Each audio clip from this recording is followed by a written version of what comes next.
Agora, tem uma polêmica rolando e que o pedido do São Paulo de anulação do jogo contra o Fluminense, ele foi protocolado, tá? Foi protocolado pelo STJD.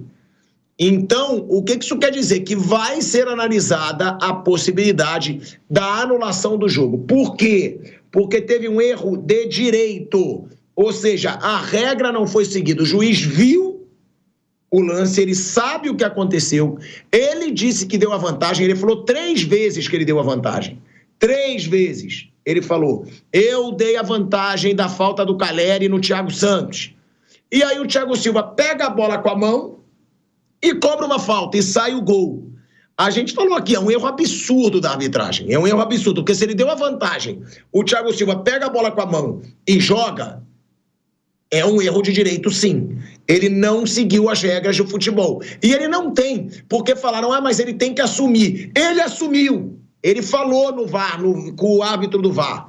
Falou várias vezes, eu dei a vantagem. Então, ele assumiu. Se ele quiser ter uma outra palavra, vai parecer que ele é esquizofrênico no tribunal. Ele fala lá que deu a vantagem 3 vezes e depois ele diz, não marquei, eu marquei a falta. Não tem como ele se justificar.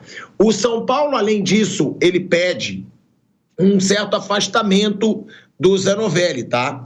Ele também pediu o afastamento do árbitro Paulo César Zanovelli. Agora, eu passo para você, Mauro, já sobre esse assunto, mas também falando sobre uma mensagem que eu recebi de um torcedor do Fluminense, que ele me mandou, pilhado, estão falando muito da anulação desse jogo, mas então também o Fluminense pode cobrar a anulação do jogo contra o Vasco, porque ele diz que teve o gol que bate na mão do Verratti e o Verratti faz o gol. E ele diz, o árbitro também sabe que na regra, se ela bate na mão do jogador que faz o gol, independentemente de como foi o lance, o gol tem que ser anulado. Abriria, Mauro, muitos precedentes aí para outros clubes entrarem com pedidos de anulações de partida? E esse, por exemplo, que eu dei aqui, que me mandaram e eu estou trazendo para o programa, seria um caso de questionamento, já que também não se seguiu a regra? Porque o jogador que a bola bate, que faz o gol, a bola não pode nem resvalar na mão dele. E teve o gol do Verratti pelo Vasco contra o Fluminense. Não, são coisas diferentes. Ali é um erro de fato. Ele cometeu um erro de fato. Ou seja, interpretou errado. Isso é a opinião de... Pode ter gente que concorde com ele, acha que não deveria marcar. O caso específico do jogo São Paulo, Fluminense-São Paulo, é um erro de direito. Ele não executou a regra no lance que é incontestável. O cara pôs a mão na bola. Pôs a mão na bola, é falta. Não tinha marcado falta nenhuma. E ele fala... A bola estava em jogo, o Thiago pôs a mão na bola. E o VAR alertou para ele, olha, houve isso aqui. E ele insistiu no erro.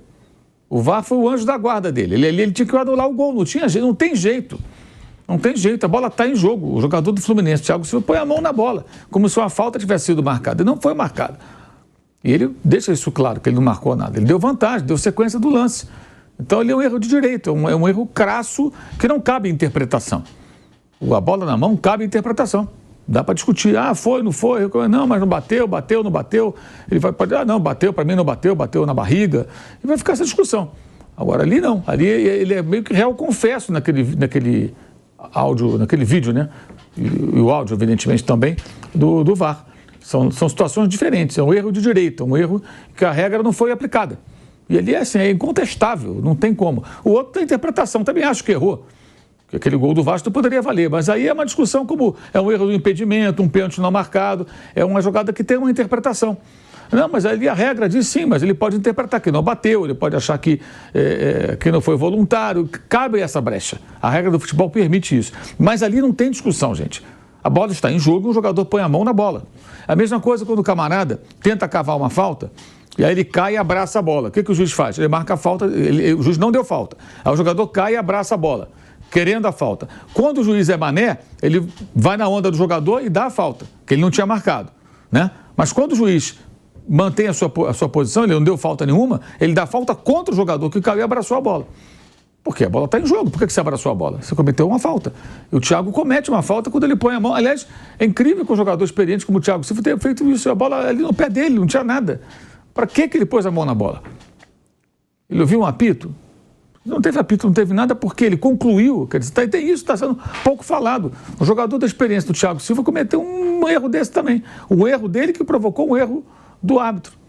E aí, na sequência, sai o gol. Se ele marcar a falta que tinha que marcar, a bola é do São Paulo, é o São Paulo que vai tentar ir para o ataque, provavelmente a jogada do gol não aconteceria.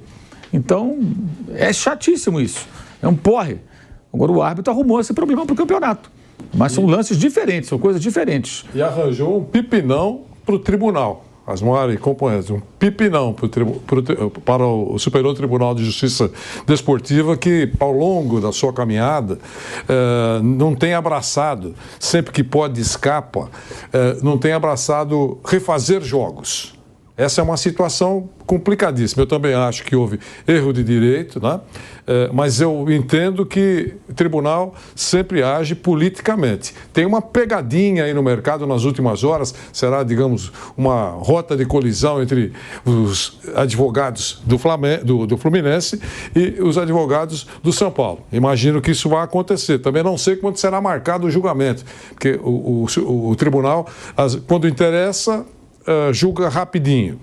Quando não interessa, empurra a decisão para frente até um momento em que entende que não vai modificar muita coisa. Então, é isso. A pegadinha é a seguinte, é o prazo para reclamação. A lei existia antes do VAR. Determinava a reclamação até 48 horas pós o jogo. Ok? São Paulo não fez isso. Mas São Paulo não fez isso por quê? Porque ficou esperando o relatório, o áudio, para saber se tinha acontecido, para avaliar se a coisa estava errada ou não. Que só saiu dias depois. E assim que saiu, o São Paulo foi ajuizar a sua reclamação, o seu pedido no tribunal, dentro do prazo, pós-anúncio ou pós-divulgação do áudio. O que vai fazer o tribunal? Vai considerar a lei, o São Paulo só ajuizou depois de 48 horas. Ou vai entender que vivemos um momento diferente com o VAR, e assim que o VAR divulgou, para saber exatamente o que aconteceu, dentro do prazo de 48 horas, o São Paulo ajuizou a sua reclamação pedindo a anulação do jogo. Eu não sei como vai julgar o Superior Tribunal de Justiça Desportiva, mas vai dar uma discussão jurídica, né? O presidente do Fluminense diz que não há nenhum fundamento jurídico para anular nada, disse o Mário Bittencourt, dizendo que tem 20 anos de experiência na justiça esportiva, que sabe que não vai anular nada. E os dirigentes do São Paulo entendem que houve erro de direito e é preciso anular a partida. Vai ser uma batalha jurídica e que pode cair para o lado da pegadinha ou um esclarecimento mais profundo do tribunal. Asmar. Gente, se está na regra que se for um erro de direito, um erro que ele vai de encontro à regra, tem que anular o jogo, tem que anular o jogo. Porque o São Paulo está provando, está comprovado, o árbitro deu a vantagem. Ele comprovou, ele falou várias vezes, dei a vantagem. Perguntaram para ele ainda, você deu a vantagem ou seguiu o jogo? Ele deu a vantagem. Então, se tiver na regra que se for erro de direito a partida tem que ser anulada, tem que ser anulado. Se não for anulado, vai ser politicagem do tribunal. Porque tem que seguir a regra, tem que seguir a lei. O São Paulo comprova pelos áudios do VAR que o árbitro deu vantagem. Se ele deu vantagem, o Thiago Silva botou a mão na bola e cobrou a falta, ele foi de encontro à regra. Foi um erro de direito. E aí, Bruno, eu queria perguntar para você, só fazendo um complemento também para o Mauro. No lance do Verratti, Mauro, eu acho que só é justificável se o juiz disser que ele não viu a mão, né? Porque você falou, ele pode dizer que foi involuntário. Eu acho que isso não pode dizer para quem para o jogador que faz o gol. Se o jogador fez o gol e a bola bateu na mão de qualquer jeito, a regra diz, não pode ser validado o gol. Então aí eu concordo com você que ele pode dizer, para mim não foi mão. Para mim a mão mexe, mas só bate na barriga. A imagem, é a única justificativa, não é tão nítida. Não é uma imagem frontal assim. O cara tem a possibilidade, que foi o que ele fez, de achar que não foi mão. Não, sim, então. Para ele não foi mão. Então, aí vira um erro de interpretação. Aí não, né? Isso, erro de direito é que a regra não foi aplicada corretamente. E é de forma incontestável e incontestável, gente. Não tem jeito. O Thiago pôs a mão na bola e a bola está em jogo. O juiz confirma isso. Dei vantagem, está em jogo. Pôs a mão. É falta. Não aplicou a regra. Essa é a diferença. Ali é uma interpretação. Eu acho também que foi mão. Mas nenhuma das câmeras mostra o Verratti assim, claramente pôr a mão na bola. A gente deduz ali que bateu, porque é bem claro, o movimento, tudo, como a bola é amortecida. Me parece bem claro que bateu, mas o árbitro achou que não bateu e seguiu o jogo. Agora aí não tem discussão. Ele mesmo confirma que a bola está em jogo. E o Thiago põe a mão na bola. Põe a mão na bola é falta. Simples assim. Ou seja, Bruno, nesse caso, não tem como, né, não ser anulado. O que o tribunal vai falar? Tem. Tem. Opa! Então o tribunal vai levar em conta a politicagem e não a lei, e não a regra, certo? Assim, a política ela é muito presente nos tribunais, né? Isso, aí tem essa questão que o Vanderlei falou aqui, do prazo, né? Que houve o erro de direito, acho que está bem claro. Mas essa questão do prazo pode ser a questão que vai impedir a anulação desse jogo, né? Mas eles não tinham usado o VAR. Sim. Eles não tinham usado o VAR. Aí depende do que vão achar que é o melhor, o mais conveniente. Essa questão do prazo ela pode ser usada. O São Paulo não entrou 48 horas depois do jogo. E aí, por isso, não tem como impugnar a partida. Aí você pode ter interpretação. O São Paulo esperou o VAR, então esse prazo começa a contar até agora. A partir de agora, a partir do áudio divulgado. Então, depende muito do que vão querer interpretar, né, do que vão querer levar. Mas essa questão do prazo pode ser, sim, a brecha para que o jogo não seja anulado. O que seria um absurdo, né? Porque tá nítido que vai ser essa justificativa que eles vão usar. Não tá no prazo, mas a prova que eles têm que o juiz não seguiu a regra é o áudio divulgado do VAR, pô. Então, a lei, tem um prazo, tá bom, mas o prazo não envolvia o áudio divulgado do VAR. Se você, CBF, colocou um árbitro que não sabe a regra e não seguiu a regra, eu tenho o direito de lutar pela anulação do jogo, porque a minha prova de que o árbitro não seguiu a regra é o áudio divulgado pelo VAR. Porque ali muitos não entenderam. Será que ele deu a falta? Será que ele não deu? Será que ele deu a vantagem? O áudio divulgado do VAR prova que o árbitro deu a vantagem da falta do Caleri no Thiago Santos. E aí o Thiago Silva vai, pega a bola com a mão e cobra a falta. Me surpreende o Mário Bittencourt, o presidente do Fluminense, que é advogado e foi advogado do Fluminense por anos, dizer que não tem embasamento jurídico. Ele podia não se pronunciar, mas embasamento, se está na regra que erro de direito é anulação, tem fundamento sim. Estamos voltando aí para a Rádio Jovem Pan.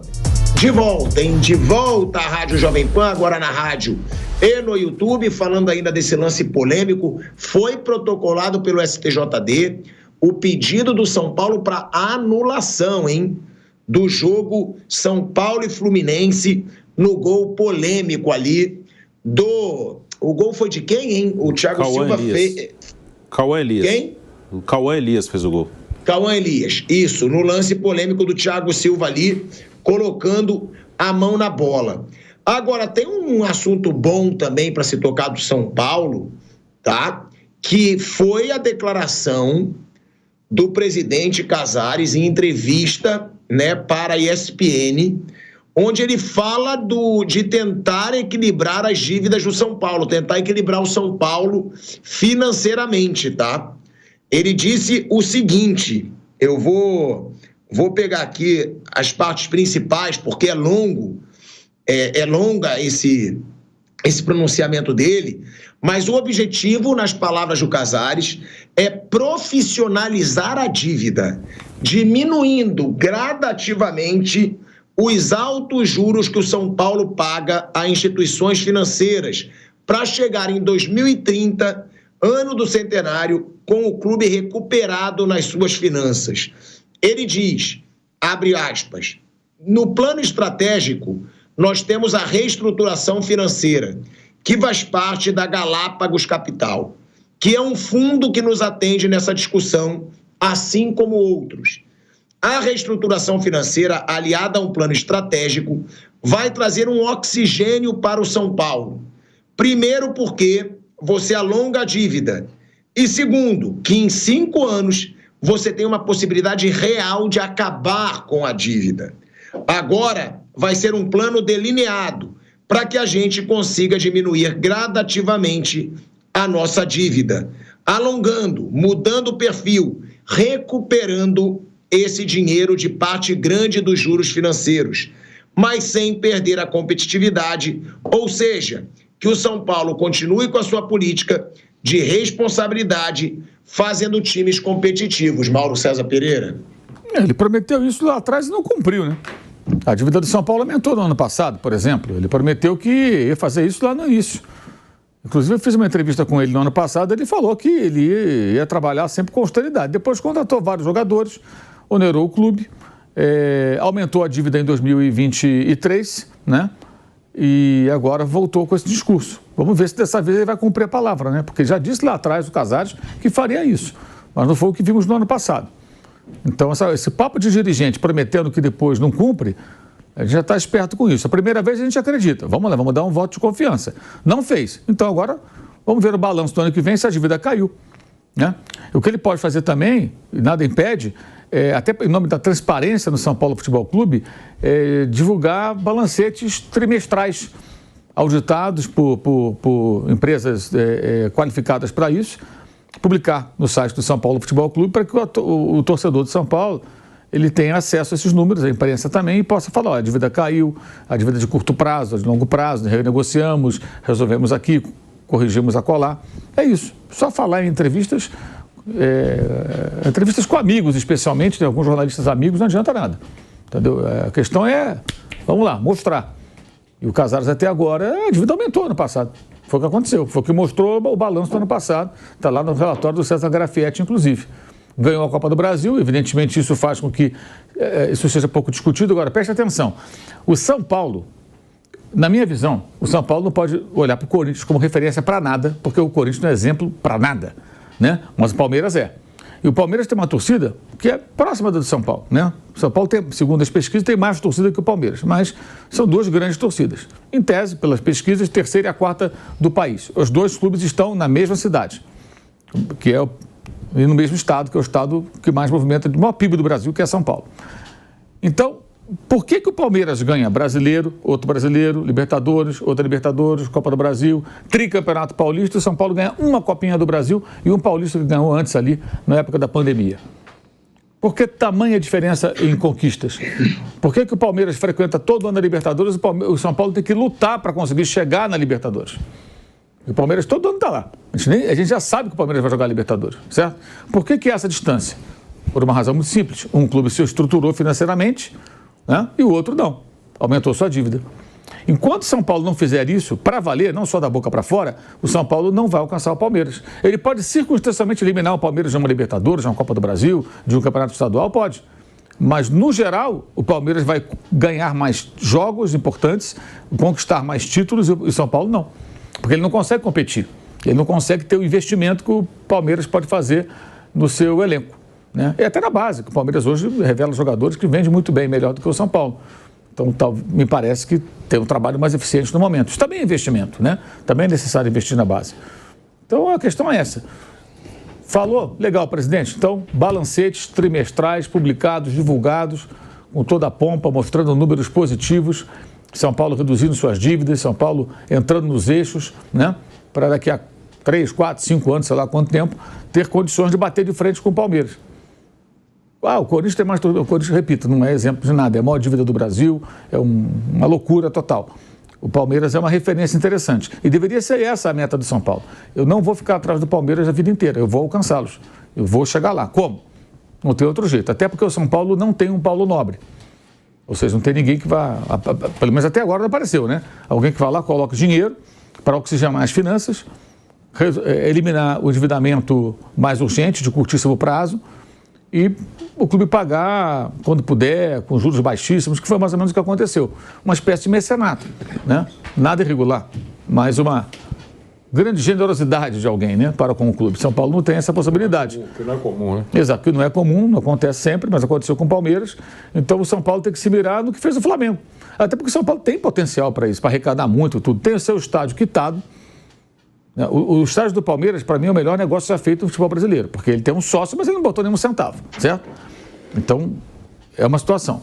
O Corinthians não consegue pagar o estádio. Quem está preocupado em pagar o estádio do Corinthians é Gaviões da Fiel, porque os dirigentes não parecem preocupados. Estão contratando o Depay, etc., né? Carrilho, e aí vai. O São Paulo tem o seu estádio pronto, quitado, é dele, com ótimas médias de público. Se encontrar um parceiro, e existem conversas, né? Ele pode até modernizar esse estádio, melhorá-lo. Se conseguisse fazer algo parecido com o que fez o River Plate, seria ótimo. O River fez uma reforma muito interessante no seu estádio, ficou maior a capacidade de público e aproximou a torcida do campo, melhorou muito, ficou muito bom. E são estádios muito parecidos, Morumbi e o Massa Monumental, né? Morumbis, né, como é chamado agora, e Massa Monumental, como também é chamado lá, também tem name rights. Então, a meta de São Paulo deveria ser essa, alcançar o Palmeiras. Ele tem seu estádio, tem seu CT, 2 CTs, né? Tem estrutura, tem muita torcida, mas aí tem que se organizar. Agora, só falar em entrevista não adianta. Eu não vi as entrevistas, né? Ele deu mais de uma, mas a questão é essa. Não sei se perguntaram para ele, mas por que não publica o balanço? Cadê os números? Né? Mostrar os números. É isso que tem que fazer, senão fica só promessa de político, sabe? Igual a promessa de político. Isso é verdade. Vou fazer. Por que não fez ano passado? E o detalhe, o maior investimento que ele fez, o jogador mais caro, foi o Ramos Rodrigues, certo? Que não pesou em nada para o São Paulo ganhar a Copa do Brasil. Nem jogou nas finais. Pesou para eliminar da Sul-Americana, que ainda perdeu um pênalti diante da LDU.